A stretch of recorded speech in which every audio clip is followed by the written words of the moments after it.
예, 조국혁신당 수석 대변인 김보엽입니다. 오늘 최상목 권한대행이 내란 특검과 김건희 특검법에 대해서 거부권을 행사하고 자의적으로 국회가 선출한 헌법재판관 3명 가운데 2명만 임명하는 엉뚱한 짓을 벌였습니다. 이에 대해서 조국혁신당의 기자회견을 열겠습니다. 참석자분들 먼저 소개하겠습니다. 조국혁신당 원내대표 황운하 대표님 오셨습니다. 원내 수석 부대표 정춘생 의원 오셨습니다. 강경숙 의원님 오셨습니다. 박은정 의원님 오셨습니다. 이혜민 의원님 오셨습니다. 차규근 의원님 오셨습니다. 서왕진 의원님 오셨습니다. 백선희 의원님 오셨습니다. 기자회견 시작하겠습니다.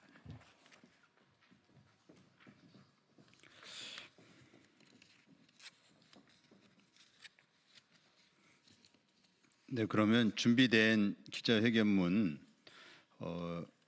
읽겠습니다. 최상목 대통령 권한대행은 윤석열, 한덕수의 길을 가려는가? 최상목 대통령 권한대행은 기어이 윤석열, 한덕수의 길을 가고자 하는 것입니까? 최상목 권한대행이 오늘 국무회의에서 내란 특검과 김건희 특검법에 거부권을 행사했습니다. 법에도 없는 권한대행의 권한대행 운운하면서 최소한의 권한만 대행할 것처럼 굴더니 가장 적극적인 형태인 제2요구권을 행사한 것입니다.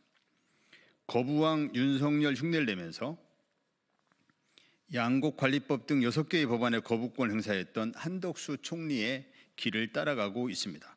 과연 초록은 동색이요, 가재는 개편이었습니다. 최 대행이 변명으로 덧붙인 말들은 굳이 논평할 가치가 없습니다. 두 특검법에 대한 거부권 행사는 내란 수괴 윤석열과 배우자 김건희를 비호하는 것입니다. 명백한 중대 범죄를 감싸고 두는 것입니다. 최상목 대행은 해야 할 일은 하지 않고 해서는 안 될 일만 골라 하는 청개구리 대행입니까? 대통령 권한대행이 지금 당장 할 일은 내란 수괴 윤석열의 직무 정지에 따른 국정 불안정과 불확실성을 조기에 종식시키는 것입니다. 그러려면 국회가 선출한 헌법재판소 재판관 3명을 모두 임명해야 합니다. 내란 특검법과 김건희 특검법을 공포해서 내란의 전모를 밝혀야 하고 검찰이 수사하지 않은 김건희의 각종 범죄 혐의는 제대로 수사해야 합니다. 그런데도 최상목 대행은 국회가 선출한 헌법재판관 3명 가운데 2명만 임명하고 내란과 김건희 특검법은 거부했습니다. 국회가 3명의 헌법재판관을 선출했는데 최 대행은 무슨 근거로 그중 1명을 빼고 2명만 임명한 것입니까? 최상목 대행은 민주주의 파괴자입니다. 국회에서 선출한 재판관 가운데 2명만 자기 멋대로 입맛대로 골라 임명했습니다. 앞으로 최 대행은 여야가 합의한 것만 처리할 것입니까? 여야가 합의가 되면 좋지만 안 되더라도 국회에서 적법하게 선출한 재판관에 대해선 당연히 모두 임명해야 합니다. 그게 대통령 권한대행의 의무입니다. 최상목 권한대행은 국정의 불안정성을 증폭시켜 대한민국을 가파른 벼랑으로 몰고 있습니다. 임시로라도 대한민국 호의 선장을 맡을 자격이 없음이 드러났습니다.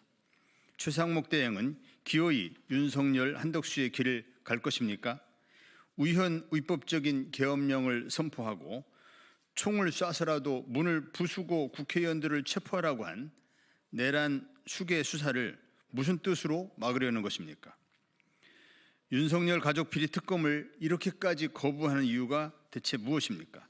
최상목 대행에게 마지막으로 경고합니다.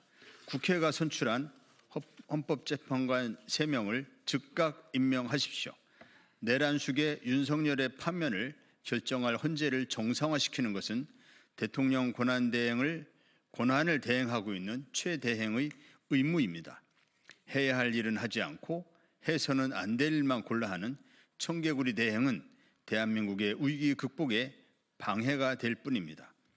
내란죄에 대한 법적 요건과 학계의 해석에 이론의 여지가 없습니다. 법원은 이미 내란 수괴에 대한 체포영장을 발부했습니다. 곧 윤석열은 체포될 것입니다. 내란 수괴 윤석열의 편에 서려는 최 대행에게는 미래가 없습니다. 최상목 대행은 국민의 편에 서십시오. 2024년 12월 31일 조국혁신당 국회의원 활동 이상입니다.